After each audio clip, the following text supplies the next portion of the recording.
आपने कई बारी काफ़ी लोगों को कहते हुए सुना होगा कि हम बहुत दान पुण्य करते हैं, पर हमें हमारा किया गया कर्म का फल नहीं मिलता।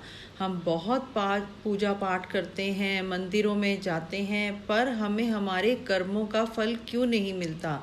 क्या आपको पता है कि जो आप धर्म स्थान पे जाते हैं वो कौन से ग्रह से रिलेटेड है? वो गुरु ग्रह से रिलेटेड है। अब आपको पता है गुरु 5 घरों के मालिक हैं। अगर आपके गुरु जो अगर दूसरे घर में बैठेंगे तो वो धन का फायदा देंगे, 5वें घर में बैठेंगे तो संतान का विद्या का फायदा देंगे, अगर 9वें घर में बैठेंगे तो आपके भाग्य को जगा देंगे, अगर 11वें घर में बैठेंगे तो आपके लाभ का मालिक है, 12वें घर में बैठेंगे गुरु तो वो आपके व्यय स्थान का मालिक है, यानी आपका पैसा अच्छी जगह लग रहा है। गुरु जो ग्रह होता है वो आपको सोना, आपका अगर सोना बिकना शुरू हो रहा है, सोना बन नहीं रहा, गोल्ड बन नहीं रहा, तो भी आपका समझिए गुरु खराब है। तो गुरु हमारे जीवन में बहुत बड़ा रोल प्ले करता है। आप अपने गुरु को सबसे पहले ठीक करेंगे तभी आपका जो भी दान है, जो हम दे रहे हैं, उसका फल मिलना शुरू हो जाएगा। देखिए, आप सबको पता है कि एक कहावत है कि गुरु के बिना गत नहीं। गुरु के बिना यानी हमारे टीचर्स के बिना भी हमारी गत नहीं है। अगर हमें सही गुरु नहीं मिलेगा तो हमारे को ज़िंदगी की सही राह नहीं मिलेगी, और गुरु ग्रह के भी बिना हमारी गत नहीं है। अगर हमारे जीवन में हमारे गुरु ग्रह अच्छे हैं तो हमें बिना मांगे जीवन की सभी इच्छाएं जो हैं, जो हमारी पूरी होनी है, वो पूरी होनी शुरू हो जाएंगी। अब आप अपने गुरु ग्रह को अच्छा कैसे कर सकते हैं? देखिए, गुरु ग्रह का कारक है केसर। आपको डेली केसर का तिलक, आपने वेडनेसडे को केसर को चांदी की डिब्बी में गुलाब जल के अंदर भिगोना है, और वीरवार यानी गुरुवार से डेली वो तिलक माथे पर, गले पर, कानों के पीछे और अपनी नाभि के अंदर लगाएंगे।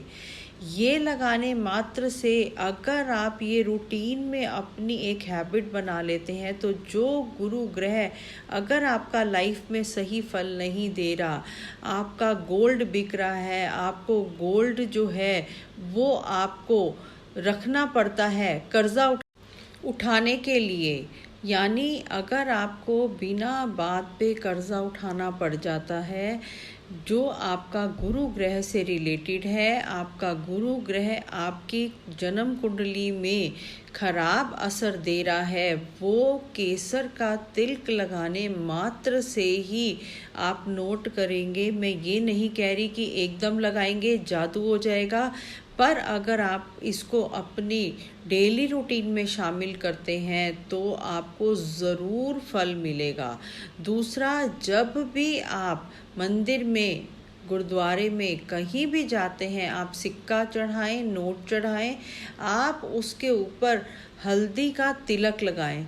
मात्र उस नोट या सिक्के पे हल्दी का तिलक लगाने से ही आप देखेंगे जो गुरु ग्रह आपको सही फल नहीं दे रहा था, या आपके पूजा पाठ का, दान पुण्य का आपको फल नहीं मिल रहा था, वो भी फल आपको मिलना शुरू हो जाएगा। ये जीवन में छोटी छोटी सी बातों का ध्यान रखिए। देखिए, बहुत बड़े उपाय करने की ज़रूरत नहीं है, सिर्फ हमने अपनी हैबिट्स को बदलना है, हमने अपनी डेली रूटीन्स में थोड़े थोड़े से चेंज लाने हैं और अपने जीवन को बदलना है। अगर आप टैरो, न्यूमरोलॉजी, एस्ट्रोलॉजी सीखना चाहते हैं पे कांटेक्ट करिए। देखिए, न्यूमरोलॉजी क्या है? हमारे नंबर्स हमारे जीवन में बहुत बड़ा इफ़ेक्ट डालते हैं। मैं बार बार ये कह रही हूँ, आपका mobile number, name number, email ID, even कि आपका एटीएम पिन बता सकता है कि आपके अकाउंट का हाल क्या है। अगर आप ये अपने नंबर्स को बदलते हैं तो आप देखेंगे कि आपके जीवन में बहुत बड़ा चेंज आ जाएगा। आज ही आप इस विद्या को सीखिए, टैरो सीखिए। टैरोस के द्वारा आप अपनी जीवन के अंदर बहुत बड़ा बदलाव ला सकते हैं। ये हमारी प्रश्न कुंडली है जो हम पंडितों के पास पूछने जाते हैं कि आप बताएं कि हमारे मन में जो प्रश्न चल रहा है उसका जवाब क्या है। तो जो टैरोस है वो हमारी प्रश्न कुंडली, हमारे इंस्टेंट फीलिंग्स, हमारे इंस्टेंट क्वेश्चंस के जवाब देते हैं। तो आज ही इन विद्या को सीखिए, एस्ट्रोलॉजी सीखिए। आप देखेंगे, आप मात्र ये चीज़ें सीखने से ही आप अपनी जीवन को तो बदलेंगे ही बदलेंगे, आप अपने अपनों के जीवन में भी बहुत बड़ा बदलाव लाएंगे। बहुत बढ़िया मौका है, आप इस प्लेटफॉर्म पे आएं, अपने जीवन को भी बदलें और अपनों के भी जीवन में बहुत बड़ा अच्छा बदलाव लेके आएं। जय श्री राधे, जय गुरु जी।